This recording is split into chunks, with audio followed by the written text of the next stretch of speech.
मेघास मराठी रेसिपीमध्ये आज आपण पुलाव बनवत आहे। त्यासाठी आपण गॅसवर कुकर गरम करायला ठेवलाय। त्यात आता आपण अर्धा किलोचा पुलाव बनवायचा आहे, तर अर्धी वाटी एवढं तेल टाकून घ्यायचं। यात आपलं तेल आता छान गरम झालंय, त्यात आपण मोहरी टाकून घ्यायची आहे। मोहरी आपली छान तडतडली की आपण त्यात तेजपत्ता टाकणार आहे। त्यात आपण 5 लवंगा, 5 मिरे, 2 विलायची आणि थोडीशी दालचिनी एवढं टाकायचं आहे। मस्त कढीपत्त्याचे काप आपण यात टाकून घेऊ, छान मिक्स करून घेऊ। त्यात आपण मिरच्यांचे असे तुकडे टाकून घ्यायचे, हे छान आपण मिक्स करू। आणि आता आपण या वाटाणे ऍड करायचे। त्याचबरोबर आपण यात शेंगदाणे ऍड करणार आहे। त्यात आता आपण गाजर टाकायचं आहे। आता 1 चमचा आपण हळद टाकायची, धने जिरे पूड टाकून घ्यायची आपण। त्यानंतर आपण यात गरम मसाला ऍड करायचा आहे,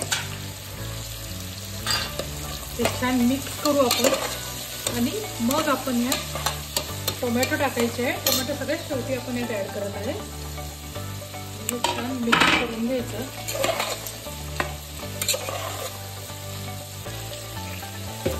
यात आपण चवीनुसार मीठ ऍड करून घ्यायचंय। मी यासाठी पुलाव करण्यासाठी इंद्रायणी तांदूळ वापरत आहे। हे तांदूळ मी स्वच्छ 2 पाण्याने धुवून घेतलेले आहेत। आता आपण हे यात ऍड करायचे। तर या मसाल्यांसोबत आपण हे तांदूळ छान असे परतून घ्यायचे। जवळजवळ 5 मिनिटं तरी आपण याला छान परतून घ्यायचं, म्हणजे तांदूळाला मसाल्याची छान टेस्ट लागते, भाज्याही छान तांदूळासोबत मिक्स होतात आणि अशा प्रकारचा पुलाव खूप टेस्टी असा लागतो। मला तांदूळ छान परतून झालाय। आता तांदूळाच्या वरती घोटभर एवढं आपण यात पाणी ऍड करायचं आहे।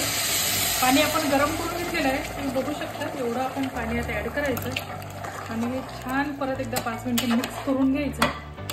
आणि मग आपण या कुकरचं झाकण बंद करून छान याच्या शिट्ट्या काढून घ्यायच्या। पण हे छान एकदा मिक्स करून घेऊ, कुकरचं झाकण बंद करू आणि याच्या 3 शिट्ट्या करून घेऊ। आपला पुलावचा कुकर होते तोपर्यंत आपण मस्त गुजराती टाईपची अशी कढी बनवते। त्यासाठी आपण अर्धा लिटर ताक घेतलेला आहे। त्या ताकात आपण हिरवी मिरची आणि आला याचा तुकडा आपण कुटून घेतलेला आहे। त्यात आपण 2 चमचे एवढं बेसन पीठ ऍड करायचं आहे। थोडंसं आपण चवीनुसार मीठ ऍड करायचं। यात आपण साखर ऍड करायची अर्धा चमचा एवढी, आणि हे आपण व्यवस्थित एकत्र करून घेऊ। एकत्र झालंय, आता आपण ही गॅसवर ठेवू, उकळायला ठेवू। दुसऱ्या गॅसवर आपण कढई गरम करायला ठेवली आहे। तर कढईत आपण थोडंसं तेल टाकायचं। गरम झालं की आपण त्यात सगळ्यात सुरुवातीला मोहरी टाकून घ्यायची।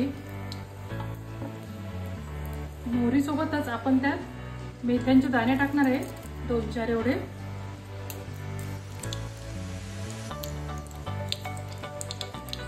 आपली मोहरी आणि मेथ्या छान तडतडल्या की आपण त्यात जिरं टाकायचं, लाल मिरच्यांचे तुकडे टाकायचे, कढीपत्ता टाकायचा, हिंग आपण यात ऍड करायचा आणि आपण 2 मिरे आणि 4 लवंगा घेतलेल्या त्या आपण यात ऍड करून घ्यायच्या। आपल्या या कढीला छान उकळी आलेली ही आता आपण या फोडणीत ऍड करायची आहे। तुम्ही बघू शकता किती छान फोडणी बसली आपल्या कढीला।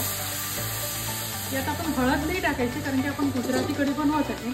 ही कढी अशी आंबट, गोड, तिखट अशी खूप टेस्टी लागते। आता आपण याला छान उकळी काढून घेऊ, म्हणजे आपले सगळे मिऱ्यांची वगैरे मसाल्याची टेस्ट त्यात ऍड होईल। आणि मग आपण याच्यावर मस्त आपली कोथिंबीर टाकून घ्यायची। त्यात आता आपण मस्त कोथिंबीर टाकून घेऊ आणि गॅस बंद करू। आपला कुकरही तयार आहे। आता आपण याचं झाकण उघडून घेऊ। मस्त पुलाव रेडी आहे। त्याच्यात आपण कोथिंबीर टाकून घ्यायची आणि आपला पुलाव आपण ताटात काढून घेऊ। तुम्ही बघू शकता आपला पुलाव किती छान असा झालेला आहे। टेस्टी पण खूप आहे, याचा इतका सुंदर सुगंध येतोय. तुम्ही हा पुलाव नक्की ट्राय करून बघा. आता आपण कढी काढून घेऊ एका वाटीत. तर पुलाव आणि गुजराती कढी तयार आहे. ही तुम्ही नक्की एकदा ट्राय करा. रेसिपीला लाईक करा, शेअर करा, सबस्क्राईब करा. थँक्यू.